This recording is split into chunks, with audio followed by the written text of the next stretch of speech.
आज छत्रपती संभाजीनगर शहरामध्ये अखिल भारतीय महात्मा फुले समता परिषदेच्या वतीनं महात्मा ज्योतिबा फुले यांची जयंती मोठ्या उत्साहात साजरी करण्यात आली।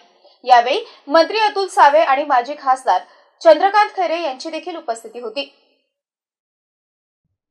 आज छत्रपती संभाजीनगर शहरामध्ये अखिल भारतीय महात्मा फुले समता परिषदच्या वतीने मोठ्या उत्साहात महात्मा ज्योतिबा फुले यांचे जयंती साजरे करण्यात आले। सामाजिक चळवळीत उत्कृष्ट कार्य करणारे दशरथ कुळधरण, कचरू कारभारी वेळंजकर, डॉक्टर प्रतिभा भारत आहिरे, डॉक्टर सुनीता संपतराव शिंदे, कांचन सदाशिवे यांना मंत्री अतुल सावे व माजी खासदार चंद्रकांत खैरे यांच्या हस्ते समता भूषण पुरस्काराने सन्मानित करण्यात आले। तसेच डॉक्टर सौ सुनीता संपतराव शिंदे यांच्या युगपर्वतक महिला या पुस्तकाचे प्रकाशन देखील करण्यात आले आहे। यावेळी मंत्री अतुल सावे, माजी खासदार चंद्रकांत खैरे, मनोज विनायकराव घोडके यासोबतच अनेक मान्यवर उपस्थित होते।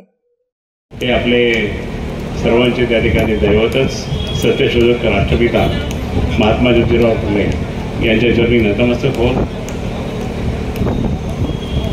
ज्यांनी महिलांचं शिक्षणामध्ये त्या ठिकाणी खूप पुढाकार घेऊन त्यांना शिक्षित केलं, ते आपल्या मातोश्री सावित्रीबाई फुले यांच्या चरणी सुद्धा नतमस्तक होऊन आज महात्मा फुले जयंती संपूर्ण देशात साजरी होत आहे। आणि त्याचाच एक उपक्रम म्हणून प्रतिवर्षीप्रमाणे सन्माननीय मनोज घोडके साहेबांच्या माध्यमाद्वारे हा कार्यक्रम दरवर्षी आपल्या दोघांच्याही पुतळ्याच्या तिथे त्या ठिकाणी होत आहे। आजच्या कार्यक्रमाचे सन्माननीय अध्यक्ष